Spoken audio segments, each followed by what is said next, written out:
अस्सलाम वालेकुम, welcome to the channel and welcome to the new topic of pharmacology. जिस तरह आपको पता है हमने लास्ट टॉपिक में डिस्कस किया था अबाउट दी टॉपिकल रूट्स, और इसके अलावा आर्टीरियल सप्लाई को हमने डिस्कस किया था, डीपर टिश्यूज़ पे जिस तरह हम जो है ना ड्रग एडमिनिस्ट्रेट कर सकते हैं। तो ये सारा कुछ जो है ना हमने डिटेल में स्टडी किया है।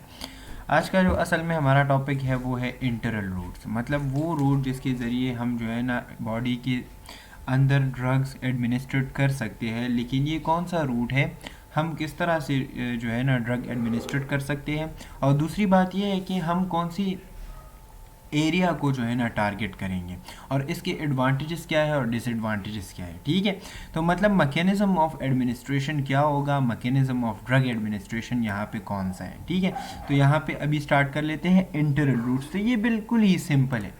अगर हम यहाँ पे देख लेना, तो अगर हम इसकी डिफिनीशन की बात करें तो इंटरल रूट से क्या मकसद है हमारा।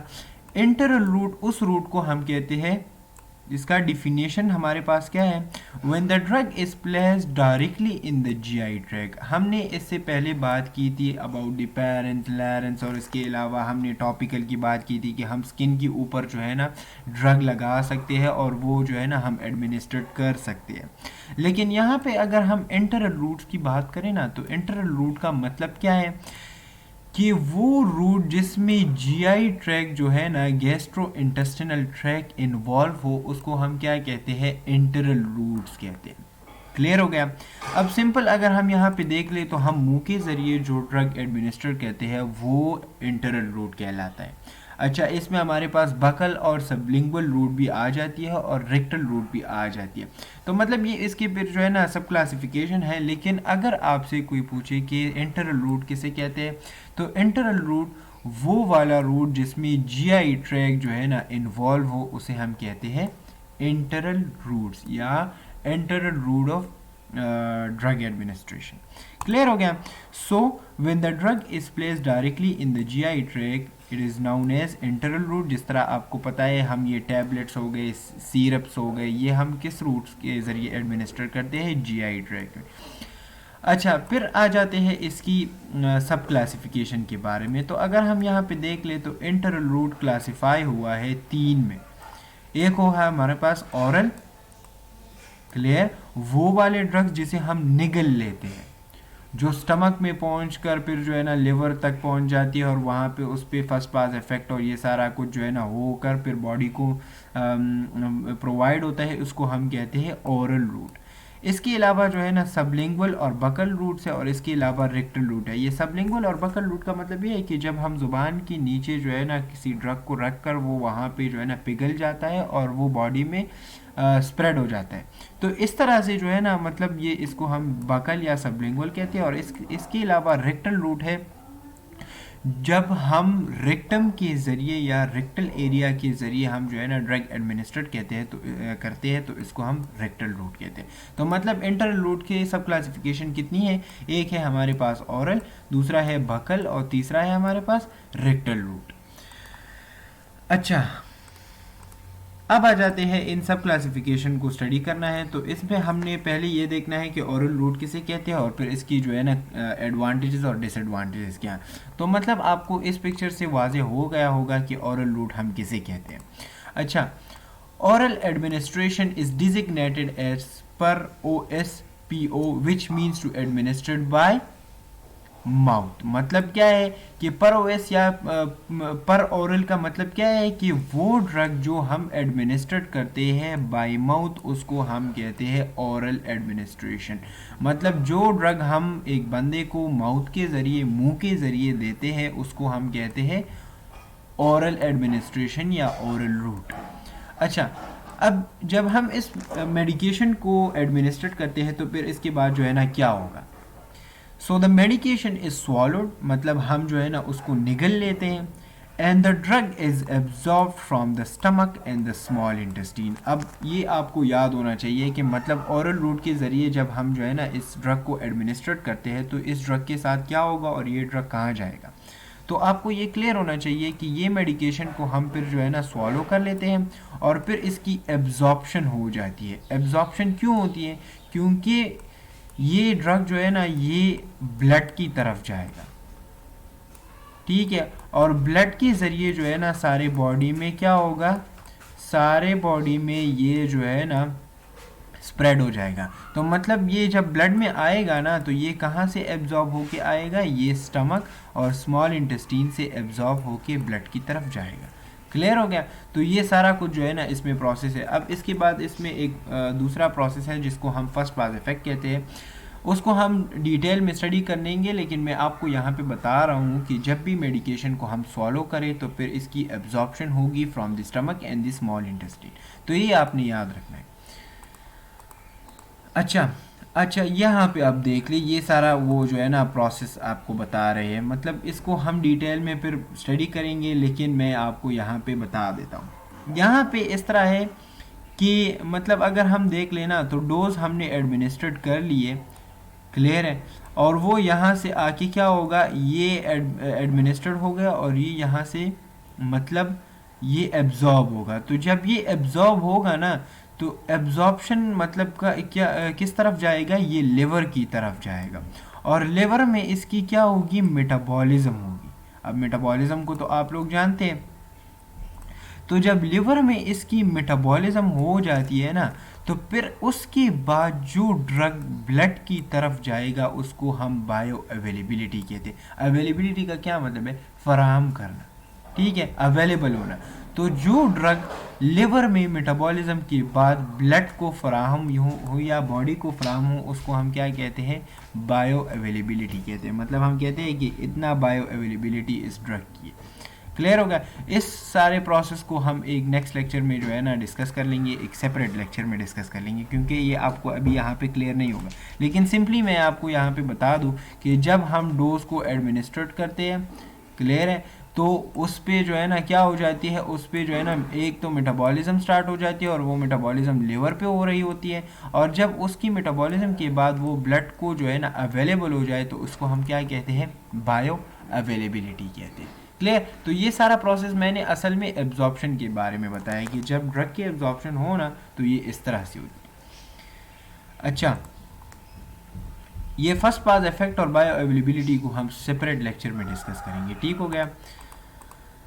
अच्छा, ये रूट्स ऑफ ड्रग एडमिनिस्ट्रेशन है, ये सारा जो है ना ये असल में मैंने यहाँ पे डाला हुआ है। अगर आप यहाँ पे देख लेना तो अगर हम ओरल की बात करें, यहाँ अब यहाँ देख लो, ये यहाँ पे स्टार्ट हो जाती है, क्लियर है, ये ओरल हो गया ना, क्लियर।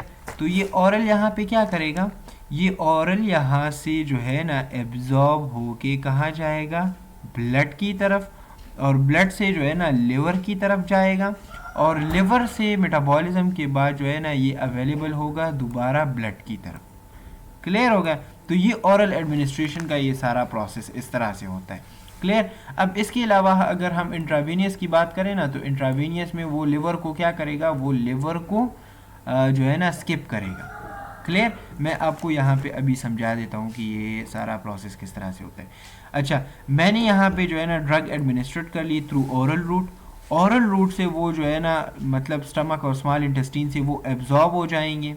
क्लियर। जब ये एब्जॉर्ब होंगे तो ये ड्रग यहाँ आके लिवर में इस पे क्या हो जाएगा, मेटाबॉलिज्म हो जाएगी, और जब मेटाबॉलिज्म के बाद जो है ना फिर ये ब्लड की तरफ जाएंगे, तो ब्लड से जो है ना क्या होगा, ये ब्लड से यहाँ हार्ट की तरफ आएंगे। क्लियर। और हार्ट से जो है ना हार्ट इसको right side of the heart जो है ना इसको पंप करेगा टूवर्ड्स द लंग्स। लंग्स से जो है ना ये left side of the heart की तरफ आएंगे, और लेफ्ट साइड से फिर जो है ना ये सारा कुछ जो है ना पंप होके तो कुछ जो है ना ब्रेन की तरफ जाएगा, और कुछ जो है ना इस तरह, सॉरी ये वाला नहीं है, ये रेस्ट ऑफ द बॉडी की तरफ जो है ना आ जाएगा।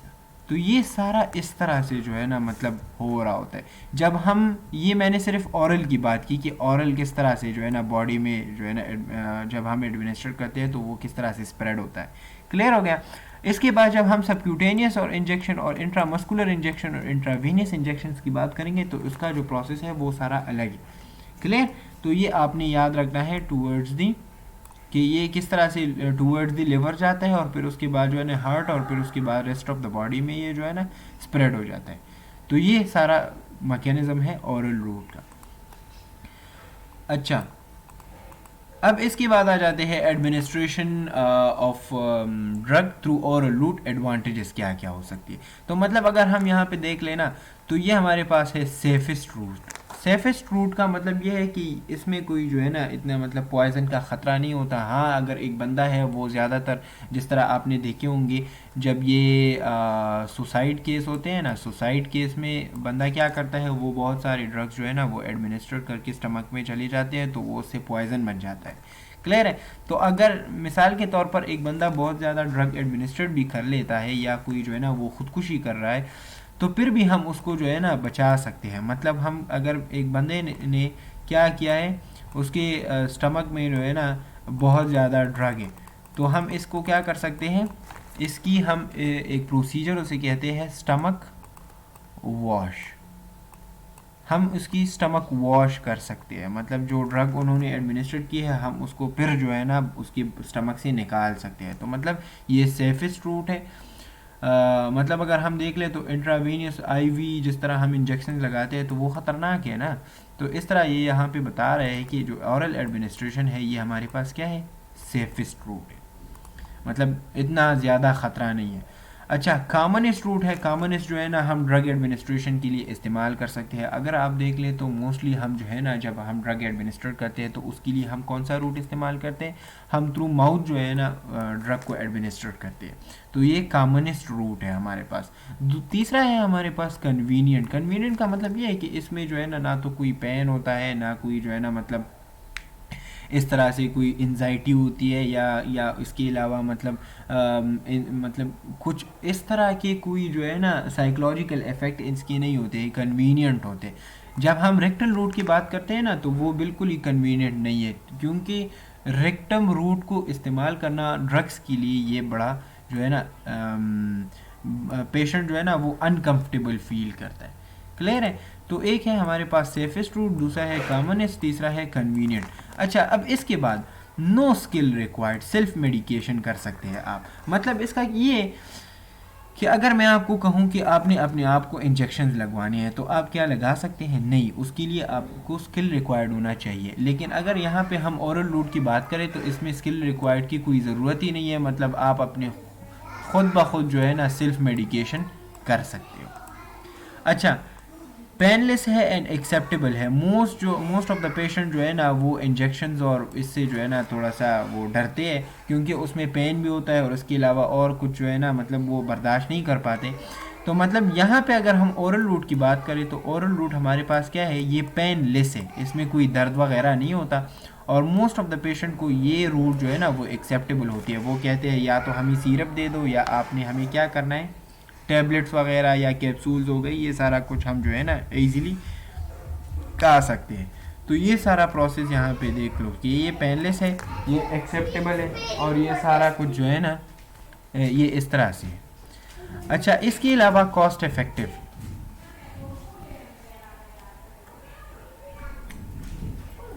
कॉस्ट इफेक्टिव का मतलब ये है कि मतलब इसमें बहुत ज़्यादा जो है ना कोई ख़र्चा नहीं होता। कुछ ड्रग्स इस तरह की है कि मतलब वो एक्सपेंसिव होते हैं, लेकिन यहाँ पे अगर हम देख लें तो ये कॉस्ट इफेक्टिव इस तरह की है कि मतलब आपने ख़ुद ब खुद अपने आप को एक तो सेल्फ मेडिकेशन कर सकते। दूसरा, अगर आपको ये पता हो हमारे माशरे में इस तरह है कि मतलब सरकारी हॉस्पिटल जो है ना मोस्टली दूर होते हैं, तो मतलब जिस तरह हमारे पास ये क्लिनिक वगैरह नज़दीक होते हैं तो हम वहाँ जाते हैं, तो वो जो गरीब लोग होते हैं वो अफोर्ड नहीं कर पाते। मतलब रोज़ाना अगर आप जाएंगे, मिसाल के तौर पर आपने आईवी इंजेक्शंस हो गए या इंट्रामस्कुलर इंजेक्शंस आपने लगाने हैं, तो वो आप तो ख़ुद नहीं लगा सकते ना। तो आपने क्या करना है, आपने क्लिनिक की तरफ जाना है और क्लिनिक वाले जो है ना वो मतलब आपको चार्ज करेंगे। तो मोस्ट ऑफ द पेशेंट जो है ना वो गरीब होते हैं, वो इसको बर्दाश्त नहीं कर पाते, मतलब उनके पास इतना पैसा नहीं होता कि वो रोज़ाना के बेस पर इंजेक्शन लगाए और उसके जो है ना पैसे अदा करें। तो इस तरह से ये कॉस्ट इफ़ेक्टिव भी है, मतलब इसके ज़रिए हम जो है ना ये एक्सपेंसेस को बचा सकते हैं। और इसके अलावा अगर हम इसकी ड्रग को भी देख लें तो वो इतने एक्सपेंसिव नहीं होते। अच्छा, नो मैक्सिमल या स्ट्रिक्ट स्टेरिलाइजेशन रिक्वायर्ड। मतलब क्या है कि इसके लिए जो है ना इतनी स्टेरिलाइजेशन का क्या मतलब है, स्टेरिलाइजेशन ये सर्जिकल वालों इसको ज़्यादा पता होता है कि मतलब फ्री फ्रॉम बैक्टीरिया, एक एनवायरनमेंट को फ्री फ्रॉम बैक्टीरिया। आपने ये सुना होगा कि जितनी भी ऑपरेशन और ये सारे कुछ जो है ना होते हैं, तो फिर उसके बाद ये इक्विपमेंट की स्टेरिलाइजेशन कराते हैं। मतलब जितने भी मतलब एक पेशेंट के लिए जो इक्विपमेंट्स ऑपरेशन के लिए यूज़ होते हैं, तो वो तो उस वक्त उस पर जो है ना मतलब वो इन्फेक्शियस हो जाते हैं, तो फिर उसके बाद उसकी स्टेरिलाइजेशन करवाते हैं थ्रू ऑटोक्लेव। ऑटोक्लेव असल में क्या है, एक मशीन है। क्लियर? तो मतलब यहाँ पे स्टेरिलाइजेशन का क्या मतलब है, इसके लिए जो है ना इतनी सफाई और जो है ना स्टेरिलाइजेशन की ज़रूरत नहीं होती। हाँ मतलब इसको साफ़ रखना जो है ना ज़रूरी है। इस तरह नहीं है कि मतलब आप पे जो है ना एक गंदगी लगी हुई होती है ड्रग्स पे और आप उसे खा रहे हैं, नहीं, इस तरह नहीं करना। अच्छा, ये स्टेरिलाइजेशन और इसकी जो वो है ना, ये मैं आपको असल में जब हम इंट्रावेनियस और इंट्रामस्कुलर इंजेक्शन से इस्तेमाल करते हैं तो वहाँ पे स्टेरिलाइजेशन का ख्याल जो है ना वो बहुत रखना पड़ता है। अच्छा, disadvantages of the oral administration. अब बात कर लेते हैं हम जो है ना ओरल एडमिनिस्ट्रेशन की डिसएडवांटेजेस की। तो यहाँ पे अगर हम देख लेना तो ये स्लो एब्जॉर्प्शन है, delayed onset of action, not suitable for emergencies. मतलब क्या है कि इसकी जो एब्जॉर्प्शन है ना, ये इसकी जो एब्जॉर्प्शन है वो स्लो है। मतलब आपने जो है ना क्या करना है, आपने इसको एडमिनिस्ट्रेट करके फिर जो है ना ये स्टमक की तरफ जाएगा और फिर उसके बाद उसकी जो है ना इंटेस्टीन की तरफ जाएगा और फिर इंटेस्टीन और इसके बाद जो है ना ये एब्जॉर्ब होगा थ्रू मतलब लिवर की तरफ जाएगा। क्लियर? और लिवर में फिर उसकी मेटाबॉलिज्म होगी और फिर उसके बाद जो है ना ये बॉडी की तरफ स्प्रेड होगा। तो मतलब इसमें टाइम लग सकता है। अगर इमरजेंसी कंडीशन है, अगर किसी बंदे ने एक्सीडेंट किया है और आप उसको पेन किलर लगा रहे हैं और आप उसको कह रहे हैं कि आप यहाँ पे क्या कर दे, टैबलेट खा ले, तो मतलब उसमें बहुत ज़्यादा टाइम लगेगा। इस तरह से अगर हम आपने देखा होगा जो इमरजेंसी कंडीशंस होते हैं तो हम उसमें इंजेक्शंस लगाते हैं। क्यों? क्योंकि जो एब्जॉर्प्शन ऑफ इंट्रावीनियस है ना, तो वो बहुत तेज़ होती है। हम जो है ना डायरेक्टली हम उसको क्या करते हैं, हम वेन में इंटर करते हैं ताकि वो डायरेक्टली एब्जॉर्ब हो। तो मतलब आपने यहाँ पे ये याद रखना है कि जो ओरल एडमिनिस्ट्रेशन की डिसएडवांटेजेस है ना, वो है स्लो एब्जॉर्प्शन। स्लो एब्जॉर्प्शन का क्या मतलब है कि इसकी जो एब्जॉर्प्शन जज़ब होंगी ना, तो मतलब ये इसमें टाइम लगेगा, तो ये सूटेबल नहीं है फॉर द इमरजेंसी कंडीशन। अब आपसे यहाँ पे पूछा जा सकता है कि मतलब सूटेबल रूट फॉर एडमिनिस्ट्रेशन जो है ना फॉर द इमरजेंसीज वो कौन सी है। तो रिमेंबर वन थिंग, वो असल में पेरेंटल रूट्स है। पेरेंटल रूट्स हमने अभी नहीं पढ़े, हम आगे पढ़ेंगे। पेरेंटल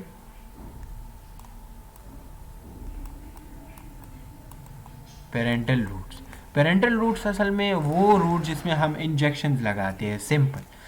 तो जो ऑरल एडमिनिस्ट्रेशन है ना वो इमरजेंसीज के लिए रिकमेंडेड नहीं है। अगर इमरजेंसी कंडीशन है तो आपने ड्रग्स के लिए ऑरल एडमिनिस्ट्रेशन यूज़ नहीं करनी। अच्छा, अनपैलेटेबल और इरिटेंट ड्रग्स, इसके अलावा जो है ना कुछ ड्रग्स इस तरह के होते हैं कि मतलब उसकी जो टेस्ट है वो अच्छी नहीं होती, तो फिर हम उसको औरल एडमिनिस्ट्रेशन या औरल रूट के ज़रिए हम जो है ना उसको एडमिनिस्ट्रेट नहीं कर सकते, क्योंकि फिर जो है ना पेशेंट्स को नोज़िया हो सकते हैं और इसके अलावा जो है ना और भी बहुत सारे प्रॉब्लम हो सकते हैं, क्योंकि वो जो ड्रग्स होते हैं ना वो इरिटेंट होते हैं, वो हम औरली एडमिनिस्ट्रेट नहीं कर सकते, उसके जो है ना कुछ मसाइल होते हैं। तो मतलब यहाँ पे ये बात हो रही है कि अगर आपके पास कोई इरिटेंट ड्रग्स है ना और वो आपने एडमिनिस्ट्रेट करने हैं, तो वो आप जो है ना क्या नहीं कर सकते, आप औरल एडमिनिस्ट्रेशन यूज़ नहीं कर सकते। मतलब अगर हम यहाँ पे देख लेना तो क्लोरमफेनिकॉल जो है ना ये असल में क्या है, ये इरिटेंट ड्रग है, ये हम जो है ना इरिटेंट ड्रग है और ये हम औरल एडमिनिस्ट्रेशन में वो नहीं कर सकते, हम औरल एडमिनिस्ट्रेशन जो रूट है वो यूज़ नहीं कर सकते, क्योंकि वो अनपैलेटेबल है और इरिटेंट ड्रग्स है। अच्छा, अब ये हम जो है ना क्यों नहीं कर सकते, और इसकी जो है ना मैंने आपको रीज़न भी बता दी, क्योंकि वो इरिटेशन काज कर सकते हैं, तो इसलिए। अच्छा, इसके अलावा जो औरल एडमिनिस्ट्रेशन है ये may cause nausea and vomiting. जो औरल एडमिनिस्ट्रेशन के रूट्स हैं ना, इसमें क्या हो सकती है, मतलब नोजिया हो सकती है और वोमिटिंग हो सकती है। अच्छा, what is the difference between nausea and vomiting? Vomiting मतलब उल्टी करने को कहती है, मतलब जब उल्टी का जो सारा प्रोसेस है वो स्टार्ट होता है, क्लियर। और नोजिया हम उसे कहते हैं कि हम आपने सुना होगा, हम ये कहते हैं कि मेरा दिल जो है ना बड़ा ख़राब है, तो मतलब आपको फीलिंग ऑफ वोमिट आएगा कि अभी जो है ना वो मैं वोमिट करूँगा, अभी मैं वोमिट करूँगा। तो इसका जो डिफरेंसेस है ना ये याद रख लिया करो। तो ओरल एडमिनिस्ट्रेशन में क्या हो सकता है, नोजिया एंड वोमिटिंग हो सकती है। अच्छा, इसके बाद absorption of drugs variable and erratic, streptomycin not absorb. कुछ इस तरह के ड्रग्स होते हैं कि उनके जो केमिकल्स होते हैं वो एब्जॉर्ब ही नहीं होते। मतलब यहाँ पे अगर हम स्ट्रिप्टोमाइसिन की बात करें ना, तो स्ट्रिप्टोमाइसिन एक ऐसा ड्रग्स है जो एब्जॉर्ब ही नहीं होता। तो मतलब आप अगर एक ड्रग को वहाँ पे एडमिनिस्ट्रेट भी करें और वो एब्जॉर्ब ही नहीं हो रहा, तो मतलब उसका फ़ायदा क्या है, क्लियर। तो ये एक डिसएडवांटेज ये है कि कुछ इस तरह के ड्रग्स होते हैं जो एब्जॉर्ब नहीं होते। तो उसके लिए फिर जो है ना हम क्या कर सकते हैं, हम दूसरा रूट इस्तेमाल करेंगे, हम ओरल एडमिनिस्ट्रेशन नहीं करेंगे। अच्छा, एक मिनट,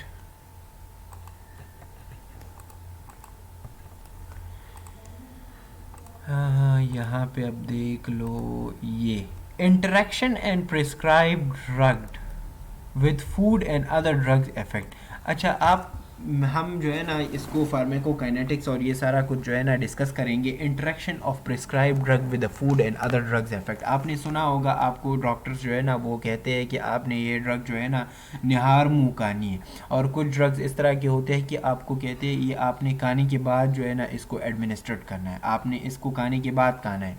तो मतलब क्या है इसका, कि कुछ ड्रग्स जो है ना वो फूड पार्टिकल से ख़राब हो सकते हैं। अगर किसी ड्रग का जो है ना फूड पार्टिकल के साथ नहीं बन रहा, तो वो ड्रग के जो इफ़ेक्ट है ना उसको ख़राब कर सकता है। तो मतलब क्या है कि मतलब अगर आपने आगे पीछे कोई ड्रग जो है ना वो कर दी है और फूड की वजह से वो ड्रग जो है ना वो सरवाइव नहीं कर पाती, तो उसका जो ड्रग इफ़ेक्ट है ना वो ख़राब होगा, क्लियर। तो मतलब इसमें ये हो सकता है कि आपने इस चीज़ का ख्याल रखना है कि मुझे जो है ना इस मतलब खाने से पहले जो है ना इसको खाना चाहिए, या इसको जो है ना खाने के बाद एडमिनिस्ट्रेट करना चाहिए, क्लियर। तो ये बात आपने याद रखनी है कि कभी कभार इस तरह होता है कि कुछ ड्रग्स जो है ना वो फूड के साथ हम नहीं खा सकते, क्योंकि जो उसकी जो ड्रग इफेक्ट है ना वो कम हो जाती है, क्लियर हो गया। अच्छा, अब वापस फुल स्क्रीन कर लेते हैं। हाँ, यहाँ पे ये इंटरेस्टिंग बात मैं आपको बता देता हूँ।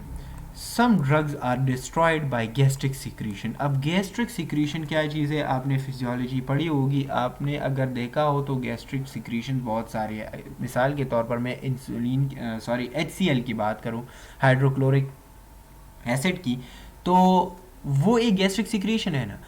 तो कुछ ड्रग्स इस तरह के होते हैं कि वो डिस्ट्रॉय हो जाते हैं बाय द गैस्ट्रिक सिक्रीशन। जो गैस्ट्रिक सिक्रीशन है ना वो उसके लिए बहुत ख़तरनाक होती है। तो जब हम उस ड्रग को एडमिनिस्ट्रेट करते हैं थ्रू ऑरल एडमिनिस्ट्रेशन, तो वो जो गैस्ट्रिक सिक्रीशन है वो उस ड्रग्स को डिस्ट्रॉय कर लेती है। तो मतलब हमारा मकसद जो है ना वो अचीव नहीं हो रहा।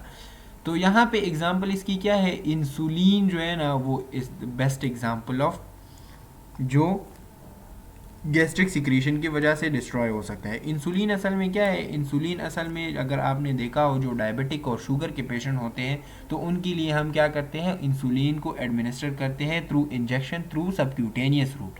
सबक्यूटेनियस रूट हम इस्तेमाल करते हैं। और ये इंसुलिन जो है ना कहाँ पे, हमारी बॉडी में भी बन रहा होता है, मतलब पेनक्रियाज में ये नॉर्मली बन रहा होता है। लेकिन जब इंसुलिन की प्रोडक्शन ख़त्म हो जाती है या पेनक्रियाज में कुछ जो है ना मसाइल आ जाते हैं, ये आपने फिजियोलॉजी में पढ़ा होगा कि जब आइसलेट्स ऑफ लिंगरहॉर्न्स जो है ना वो इंसुलिन की प्रोडक्शन नहीं कर रहे होते, तो फिर हमने क्या करना है, हमने बाहर से इंसुलिन बॉडी में लगाना है। तो इंसुलिन के लिए हम ऑरल एडमिनिस्ट्रेशन नहीं कर सकते, क्योंकि वो फिर क्या होगा, वो गैस्ट्रिक सिक्रीशन की वजह से डिस्ट्रॉय होगा और फिर वो ग्लूकोज की रेगुलेशन नहीं हो पाएगी। क्लियर? तो इंसुलिन असल में किस चीज़ के लिए इंपॉर्टेंट है? ग्लूकोज के लिए। अच्छा, इसके अलावा some drugs are undergo extensive first pass metabolism in the liver, like lidocaine हो गई और टेस्टोस्टेरोन। लिडोकैन असल में क्या चीज़ है? ये असल में एनेस्थेटिक ड्रग्स है। एनेस्थेटिक ड्रग्स को जानते हैं ना, मतलब जो आपकी जो बॉडी की, मतलब आपने देखा होगा जो इनिस्थीजिया देते हैं, तो इस तरह से मतलब सिर्फ इनिस्थीजिया इंजेक्शन के थ्रू नहीं देते, इसमें टॉपिकल्स भी आते हैं, इसमें जो है ना मतलब ड्रग्स भी आते हैं। तो मतलब यहाँ पे ये कि जो लिडोकैन है ना, ये एक्सटेंसिव फर्स्ट पास मेटाबॉलिज्म से गुजर रहा होता है। अब एक्सटेंसिव फर्स्ट पास मेटाबॉलिज्म से क्या मतलब है कि जब ये लिवर तक पहुँच जाए ना, ये स्टमक से यहाँ से एब्जॉर्ब होगा। क्लियर है? तो जब यहाँ से ये एब्जॉर्ब हो तो फर्स्ट पास मेटाबॉलिज्म इस पे बहुत ज़्यादा हो जाती है। तो जब फर्स्ट पास मेटाबॉलिज्म ज़्यादा जो हो जाती है तो उसके बाद क्या होता है, इसकी जो बायो अवेलेबिलिटी है ना, बायो अवेलेबिलिटी वो बहुत ही कम हो जाती है। क्लियर है? मतलब बॉडी को उस तरह का ड्रग फिर नहीं मिल रहा होता है जिस तरह हमने खाया हुआ होता है। तो ये सारा कुछ जो है ना ये इसी तरह से होता है। तो लिडोकैन जो है ना वो क्या है, वो असल में फर्स्ट पास मेटाबॉलिज्म से बहुत ज़्यादा जो है ना ख़राब हो जाता है, तो फिर हम इसको ऑरल एडमिनिस्ट्रेशन के ज़रिए इस्तेमाल नहीं कर सकते। अच्छा, इसके बाद हमारे पास सबलिंगुअल एंड बकल रूट हम यूज़ करते हैं। इस तरह अगर हमने देख लिया ना, तो सबलिंगुअल और बकल से पहले हमने ऑरल एडमिनिस्ट्रेशन की बात की कि ऑरल एडमिनिस्ट्रेशन के एडवांटेजेस और डिसएडवांटेजेस क्या है।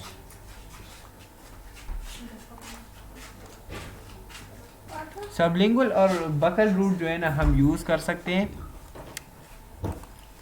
इसकी भी बहुत सारे जो है ना एडवांटेजेस और डिसएडवांटेजेस हो सकते हैं। मतलब अगर हम यहाँ पे इसकी डिफिनीशन की बात करें, so some drugs are taken as smaller tablets which are held in the mouth like buccal tablets and under the tongue sublingual tablets. मतलब इसका क्या है कि वो ड्रग्स जो बहुत ज़्यादा स्मॉल होते हैं, स्मॉलर टैबलेट्स होते हैं, तो हम उसको अंडर दी टंग जो है ना वो रख कर उससे जो है ना फिर वो वहाँ से एब्जॉर्ब होता है। क्लियर है? अब इसकी कुछ जो है ना एडवांटेजेस और डिसएडवांटेजेस है। तो अगर हम यहाँ पे एडवांटेज की बात करें तो ये हमारे पास इकोनॉमिकल है, मतलब कॉस्ट इफेक्टिव है। अब यहाँ पे अगर देख ले तो ड्रग एब्जॉर्प्शन क्विक है, मतलब ड्रग एब्जॉर्प्शन जो है ना वो फास्ट है। क्यों? आपने देखा होगा जब हम अंडर द टंग कोई ड्रग रख लेते हैं तो वो बहुत ज़्यादा जल्दी जो है ना वो क्या हो जाता है, वो एब्जॉर्ब हो जाता है, वो जो है ना पिघल जाता है। तो फिर उसके बाद उसकी जो एब्जॉर्प्शन है वो मतलब जल्दी से हो जाती है। अच्छा, इसके अलावा फर्स्ट पास अवॉइडेड, ये फर्स्ट पास इफेक्ट की बात हो रही है। फर्स्ट पास इफेक्टेड जो है ना ये यहाँ पे क्या होता है, ये अवॉइड हो जाता है। मतलब यहाँ से वो डायरेक्टली थ्रू म्यूकोजा या जो है ना मतलब जो हमारा मेम्ब्रेन होता है उसके ज़रिए वो एब्जॉर्ब हो जाता है टुवर्ड्स दी कैपिलरीज, और कैपिलरीज से जो है ना वो वेंस की तरफ चला जाता है। लेकिन ये फर्स्ट पास को किस तरह से अवॉइड करता है, क्योंकि ये लिवर की तरफ जाता ही नहीं है। हमने बात की कि लिवर की तरफ वो ड्रग्स जाएंगे जो स्टमक और स्मॉल इंटेस्टीन से एब्जॉर्ब हो, लेकिन ये तो हमारे टंग के अंदर, टंग के अंडर जो है ना क्या होता है, एब्जॉर्ब हो जाता है। तो मतलब लिवर तक जाने की ज़रूरत ही नहीं है, ये लिवर को क्या करेगा, अवॉइड करेगा। तो मतलब इससे जो फर्स्ट पास मेटाबॉलिज्म है ना वो भी अवॉइड हो जाती है। अच्छा, क्विक टर्मिनेशन स्पिट ऑफ, मतलब अगर एक ड्रग जो है ना वो एलर्जिक, एक बंदा एलर्जिक है या इसके अलावा और सारे जो है ना कोई मतलब कोई मसला आ गया है, तो आप इसको स्पिट ऑफ कर सकते हैं। स्पिट ऑफ का मतलब ये है कि आप इसको थूक सकते हैं, मतलब आप जो है ना क्विकली इसको अपनी मुंह से रिमूव कर सकते हैं। क्लियर? अच्छा, इसके अलावा can be self administered. Can be self administered का क्या मतलब है कि हम जो है ना खुद से ये खा सकते हैं, इसमें कोई स्किल रिक्वायर्ड नहीं होती। अच्छा, डिसएडवांटेजेस की बात कर लेते हैं। सो अनपेलेटेबल एंड बिटर ड्रग्स, कुछ ड्रग्स जो है ना इस तरह के होते हैं कि फिर वो जो है ना मतलब उसकी टेस्ट बड़ी ख़राब होती है, तो फिर उसकी वजह से हम इसको, कुछ लोग होते हैं जो एलर्जिक होते हैं। Clear. Irritation of oral mucosa, irritation of oral mucosa का क्या मतलब है कि जो अगर आप एक बहुत ज़्यादा ड्रग्स जो है ना वो अंडर दी टंग रखेंगे तो जो हमारा माउथ का जो म्यूकोजल लेयर है ना वो क्या हो सकता है, वो ख़राब हो सकता है। क्लियर हो गया, क्योंकि वहाँ पे फिर इरिटेशन स्टार्ट हो जाती है तो उस वजह से। अच्छा, तीसरी जो हमारे पास डिसएडवांटेजेस है वो है कि लार्ज क्वांटिटीज़ ऑफ ड्रग जो है ना वो हम नहीं दे सकते। क्लियर। मतलब आपने अब इस तरह अगर एक बंदे को आप कहे कि आप जो है ना 3 टैबलेट जो है ना वो एक टाइम पे अपने ज़ुबान के नीचे रख दे, तो वो उसके लिए बड़ी मुश्किल जो है ना वहाँ पे हो जाएगी कि मतलब वो ज़्यादा क्वांटिटी ऑफ ड्रग जो है ना वो नहीं रख पाएगा। क्लियर हो गया। तो ये इस तरह से हो गया सबलिंगुअल या बकल रूट। अच्छा, अब बात कर लेते हैं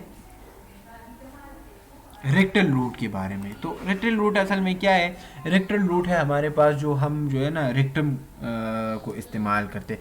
मतलब अगर एक बंदा है वो जो है ना अच्छा, इसकी एडवांटेजेस और डिसएडवांटेजेस के बारे में फिर बात करें तो मतलब ये है कि हम जो है ना रेक्टम रूट को इस्तेमाल करें या रेक्टल को डायरेक्टली जो है ना हम ड्रग एडमिनिस्ट्रेट करें तो इसको हम क्या कहते हैं? रेक्टल रूट कहते हैं। मोस्ट कॉमनली बाय सपोजिटरी या आर एनेमा। मतलब इसमें यह है कि अगर कोई ड्रग जो है ना वो सॉलिड है, क्लियर, तो उसको हम क्या कहते हैं?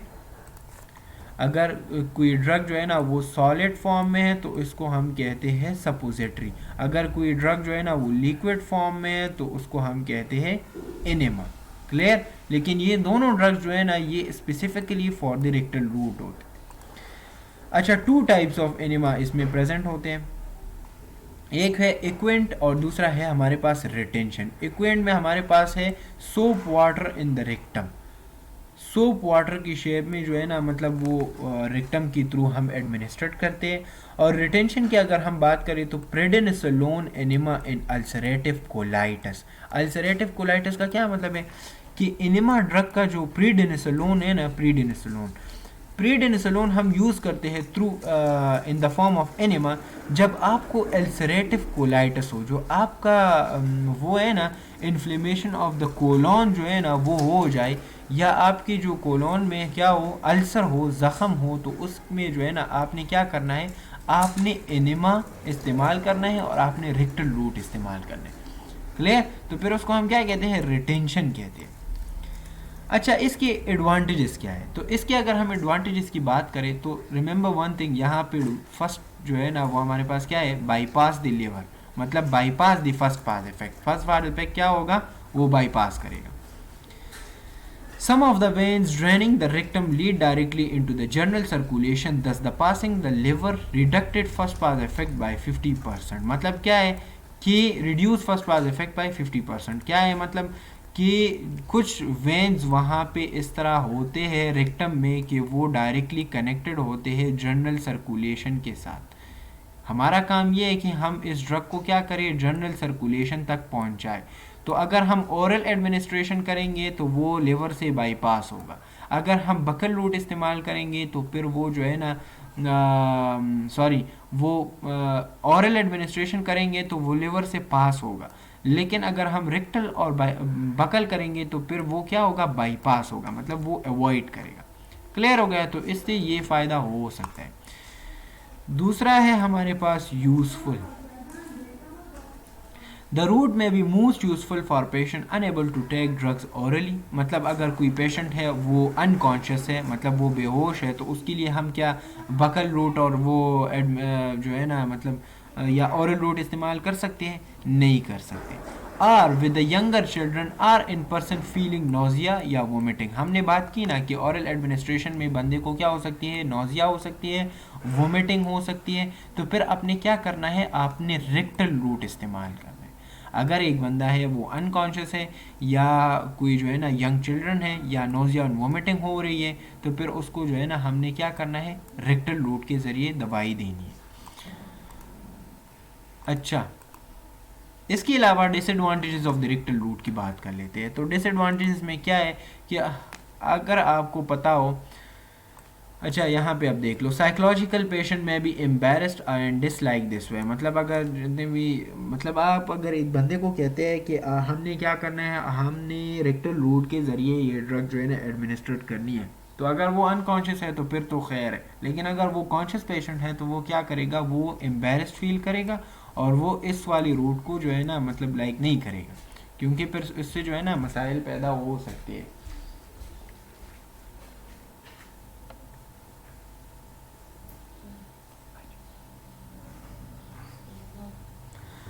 अच्छा, तो साइकोलॉजिकल पेशेंट मतलब साइकोलॉजिकली ये जो है ना मतलब पेशेंट जो है ना वो क्या होता है, एम्बेरस्ड होता है और इस वाली रूट को जो है ना पसंद नहीं करता। और आम सी बात है, अगर आप ये बंदे को कहें कि आप इस तरह जो है ना हम रेक्टल रूट के ज़रिए ड्रग को एडमिनिस्ट्रेट करेंगे, तो वो जो है ना वो शर्म फील करता है, वो इस वाली रूट को पसंद नहीं करता। अच्छा, इससे क्या होगा, irritation of the mucosa inflammation में भी occur with the repeated use, अगर आप रिपीटेडली जो है ना रेक्टल रूट को इस्तेमाल कर रहे हैं तो वहाँ की जो म्यूकोजा है उसमें इन्फ्लेमेशन हो सकती है और इरिटेशन हो सकती है। अच्छा, इसके अलावा emergency slow onset of action है, मतलब इमरजेंसी में हम इसको इस्तेमाल नहीं कर सकते। इसके अलावा absorption unreliable, specially if rectum is full of faecal matter, अगर मतलब आपका जो रेक्टम है ना वो फीकल मैटर से या फीसेस से भरा हुआ है तो एब्जॉर्प्शन नहीं हो सकती। तो ये सारा कुछ जो है ना ये disadvantages of the rectal route है, रेक्टल रूट है। क्लियर हो गया? तो ये सारा कुछ जो है ना, सारा कुछ ये इस तरह से है। ये आप अगर यहाँ पे देख ले तो ओरल रूट हो गई और इंटरल रूट और इसके एडवांटेजेस और डिसएडवांटेजेस, मतलब ठीक है। तो इस तरह यहाँ पे ये टॉपिक हम ख़त्म करते हैं, फिर उसके बाद हम जो है ना क्या करेंगे, आप इसको जो है ना स्टडी कर ली, ये बिल्कुल ही आसान है। यहाँ पे ये इसकी एग्जांपल्स हो गए क्लियर, तो वही एडवांटेजेस और डिसएडवांटेजेस हो गए। इसके बाद जो हमारा टॉपिक होगा वो है पेरेंटल इंजेक्शन या पेरेंटल रूट, जिसमें हम ये सारे जो है ना ये डिस्कस करने वाले हैं। तो तब तक के लिए इजाज़त दें, नेक्स्ट लेक्चर में मिलेंगे। अस्सलाम वालेकुम।